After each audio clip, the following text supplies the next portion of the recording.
What's up guys, Chunky C here. Finally picked up this 4-star 54. Back in the day we used to call this the 4-star 40. But I had been waiting over a week to tear into this thing and do this video so that I could take a look at this plane. And we're going to get into it right now here in a second. But the question is, what color did I get? I don't know, I guess you'll have to stay tuned to find out. Here we go.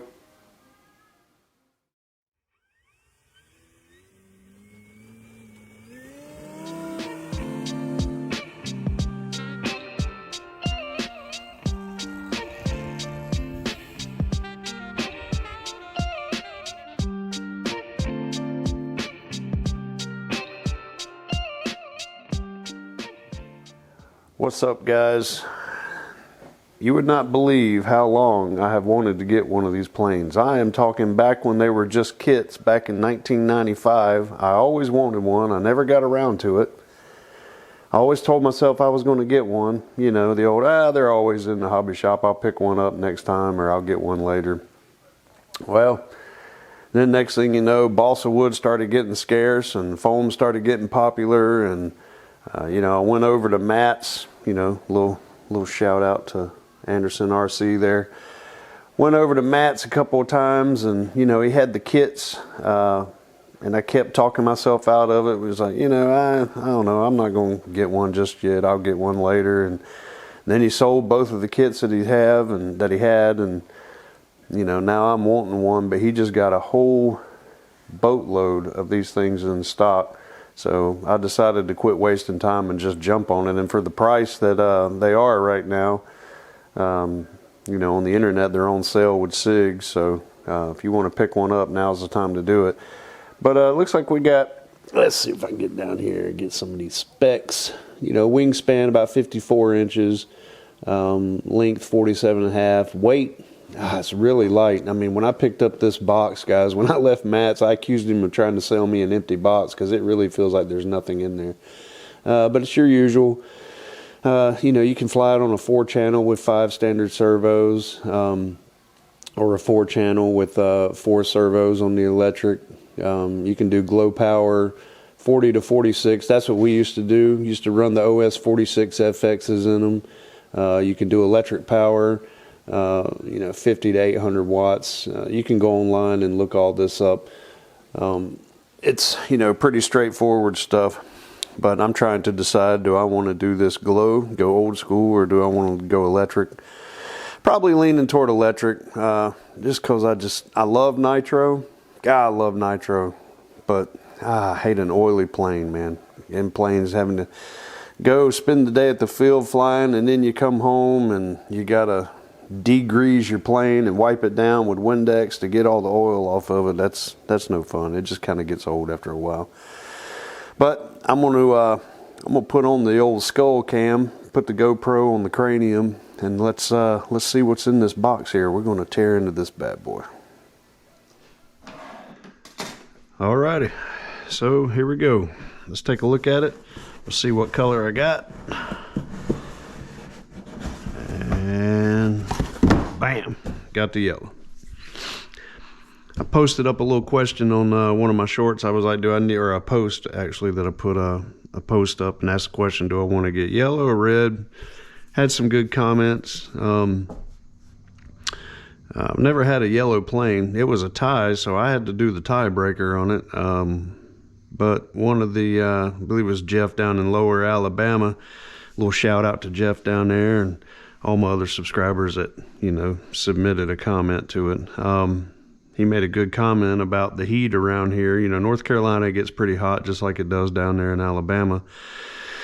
And he said that yellow is a little more tolerant than red to the heat. And I remember that back in the day, you know, all the monocoque, the red planes, the lighter planes, white planes, and yellow planes wouldn't sag as bad as like red, or you know, some of the darker like blacks and charcoal grays and stuff like that.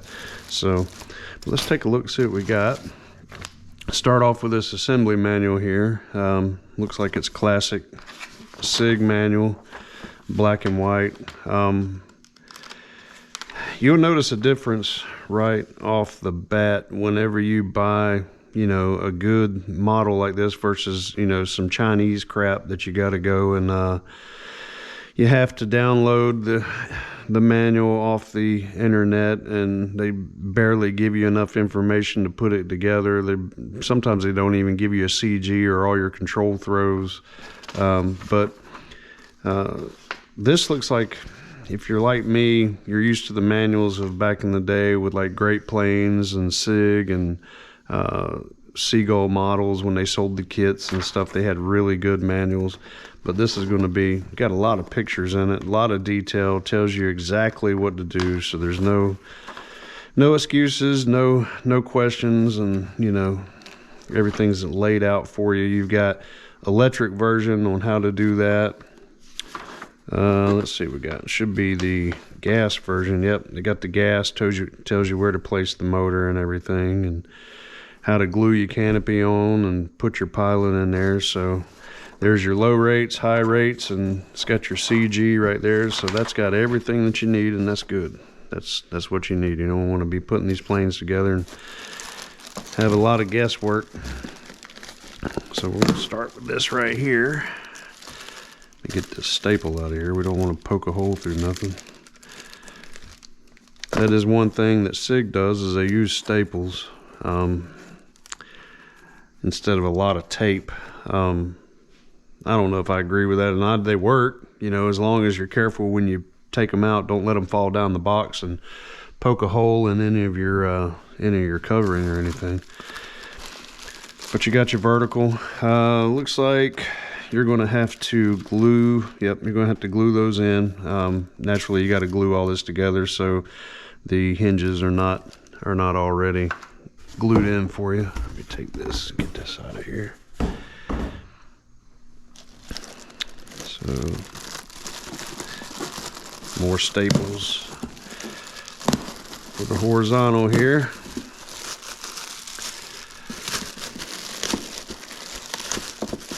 Take a look at this. Covering looks pretty good. There's a few wrinkles here and there. I'm not sure what covering they use on it. Might be Monocoat or maybe like a Aura cover or something like that. But let's see. Yep, you got to glue those in.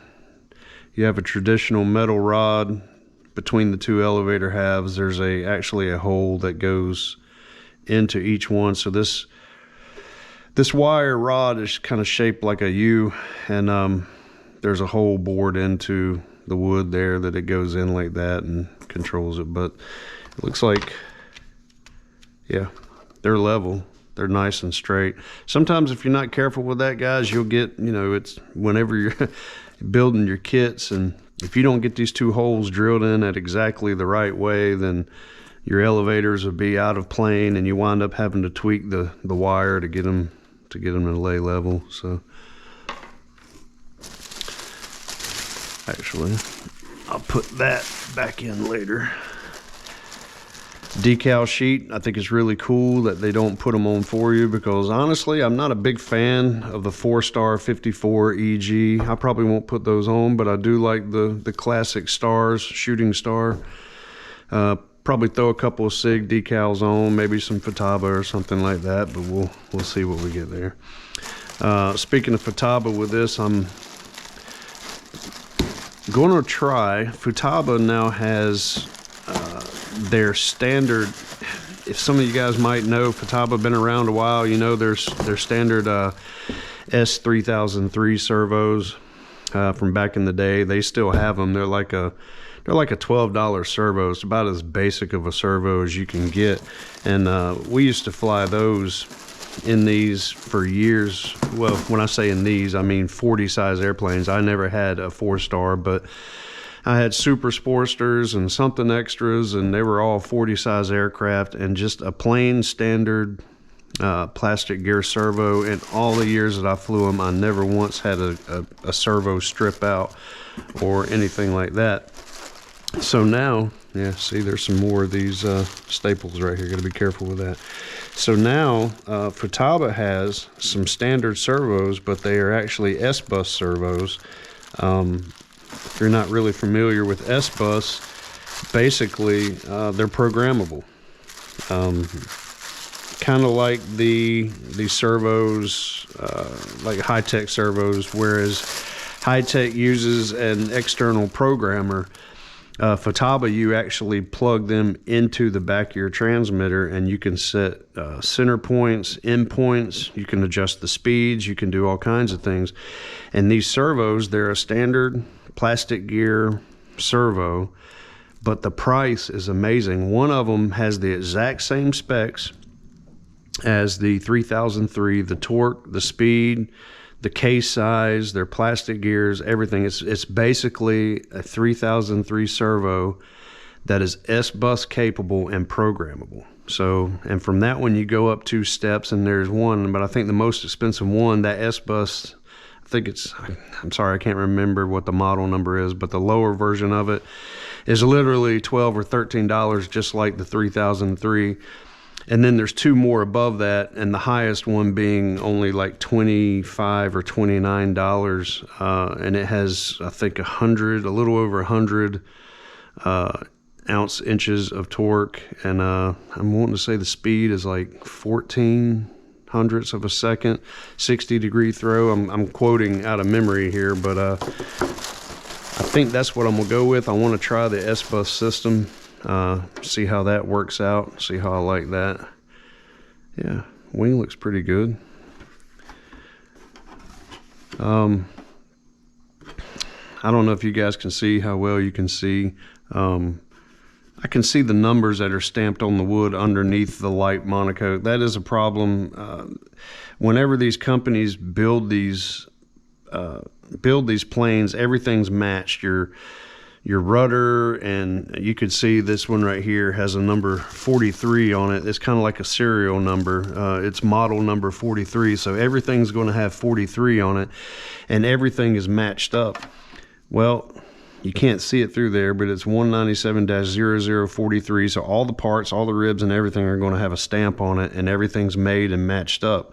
The problem is that starts to show through the monocoque, and that's kind of a bummer. The good news is it's on the bottom of the wing, not on the top, so you won't really have to, see it, but it's there. But I just noticed something that's strange. I'm not sure if the original kit, I think the original kit had sheeting that come back to the spar, but I don't know if you can see it, but this one doesn't have sheeting. Most wings, the sheeting is what, balsa sheeting is what locks the wing in and keeps it from twisting and torquing. But this one doesn't have it. That's pretty interesting. Huh. Hopefully it'll hold up. I'm sure it will. SIG knows what they're doing. I've got a SIG Edstra that I really enjoyed putting together. Yeah, they're a little bit pricey, but it's a great flying plane. It's a beautiful plane. Let's take a look here. More staples. I probably would have preferred a little tape here instead of metal staples pulling out and falling down in the box, and now I got to try to find them. And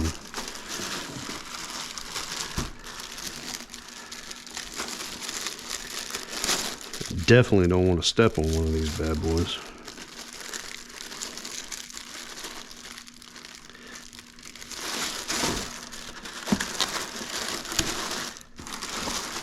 Make sure I got them all. Yeah, looks like I got them all. Take a look at this wing, see how the covering looks on it.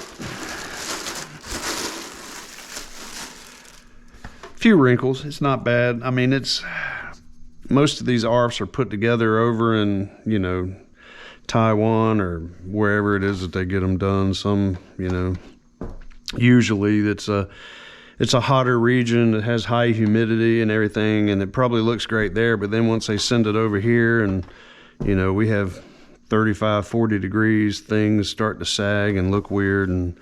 But this actually looks really good. There's only these 2 wrinkles right here, which is easy to fix. But yeah, everything looked pretty good on that.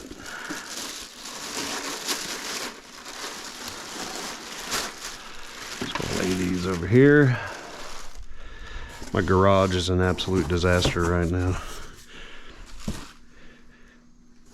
All right. Here's a cow.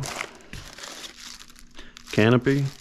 Now, I will kind of look at something on there. There's, by what I can see, there hasn't been a whole lot of changes on this, but there has been one change.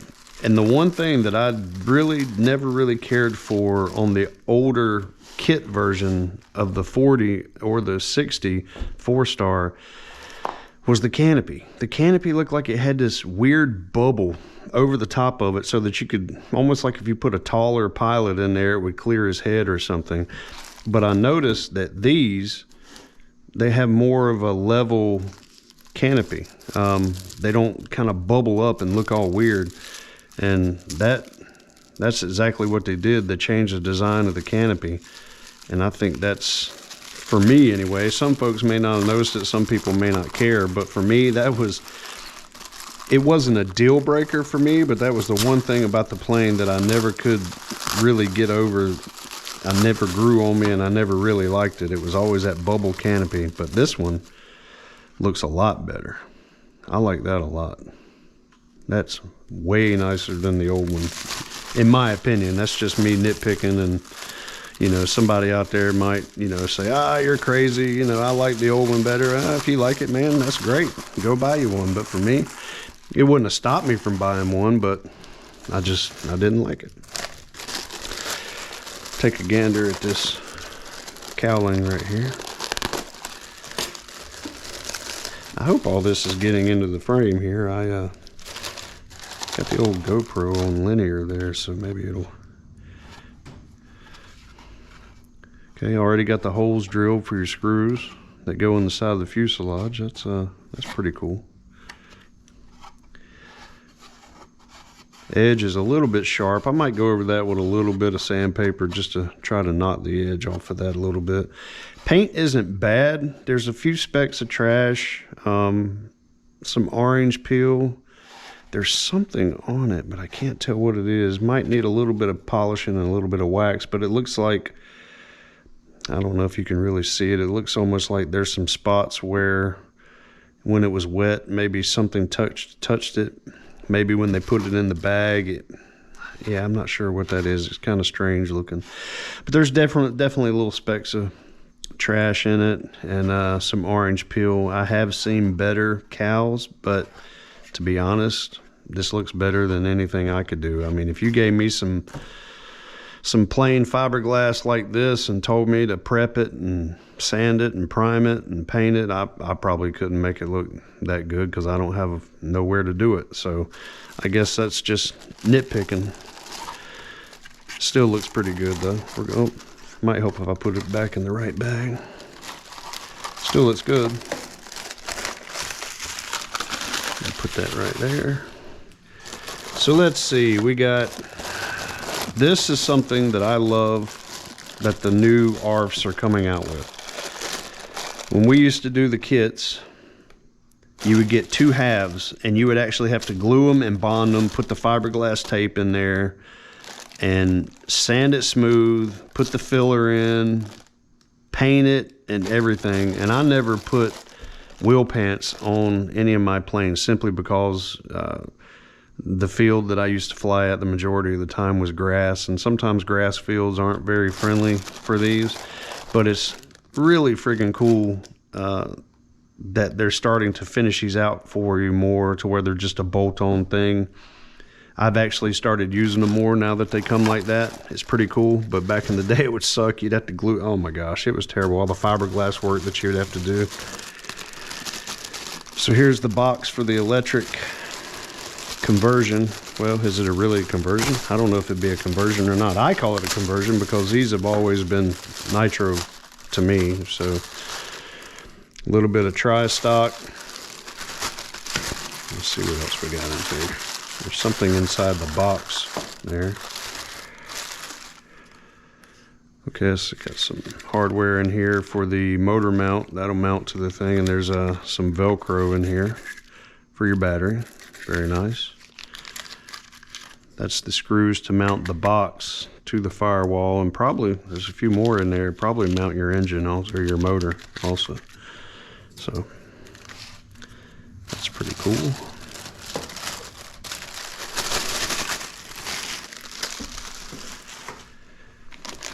Hardware bag. I'm not going to tear into this. You got your white nylon engine mount if you go nitro. You got your wheels. You got a fuel tank in here to build. You know, I am going to tear into it. There is something I want to talk about on these. Yeah, look at that. Imagine that. More staples. Golly.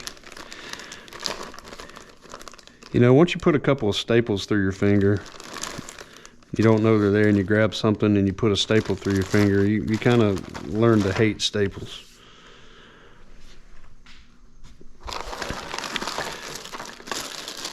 Tank, I don't know if I would use that. If I was going to go nitro, I'd probably do something a little different, but it's cool they give it to you. Or your control horns, pretty sweet. They're just standard white nylon, maybe like Sullivan or something like that, but just standard issue stuff that's been around for years. Wing bolts, hardware. Okay, that's different. They give you a pilot. He's not the best looking thing in the world. He's kind of goofy, but you know, I'm not the best looking thing in the world either, so I can't complain. But that's pretty cool. They give you a pilot, and you gotta. That's oh, okay. And we get some spare covering just in case you get a ding or a dent or something like that. They give you some spare. That's really nice, because we just repaired Bebop's OMP Challenger. The one you might have saw the unboxing on it. It came in and the tail was kind of munched up. We cut the covering off of that and did a repair and added in a little bit of extra wood, and we had to actually buy monocoat fluorescent lime green. It was the closest thing we could find, but it wasn't perfect. It was a little bit lighter, you know, and honestly somebody just walking by wouldn't notice it, but we noticed it. But we tried emailing OMP, and they wouldn't email him back. I mean, even with a simple question, hey, where can I get some of this covering, or can I get a repair patch, or, you know, what kind of covering is it? Nobody would email him back. And when I got my Bighorn, I had a servo that was bad, and I did the same thing. I emailed them, say, hey, I have a servo that's bad. Is there any way I could get a replacement? And they wouldn't email me back. I waited for about a week and a half, never got a response, and I decided just to go on Buddy RC and order a new servo. I think it was like $11 or something. But every time I've ordered, or every time I've emailed SIG, when they had the kit for the something extra was out of stock, I emailed those guys. I can't remember the name of the lady, her email address. She emailed me the very next day and told me that they were out of stock, but they should be available, you know, at a certain time. And I said, okay, thank you. And I said, if you would, you know, maybe drop me a line when they come in stock. Well, they were anticipating them coming back in stock like a month later. It wound up being about 8 months later. It was so long I forgot completely about it. Would you believe one day I got an email from that lady at SIG telling me that one of those kits had come back in stock for the something extra, and she had set one aside for me, and she was asking me if I still wanted it. And I said, absolutely, I'll send you my information, bill it to my card. And in about 3 days, I had that kit in the mail. That is customer service, and that's how you take care of a customer that sends you an email asking you a question. That's why SIG, I have no problem ever buying a SIG product. I will buy one in a second, because they have great customer service, and they take care of their people, and they make really good products, although they do use a lot of staples. Now these wheels, Hanger 9 uses these wheels, and I had them on my Ultra Stick. These, they're very lightweight. I know why they use them.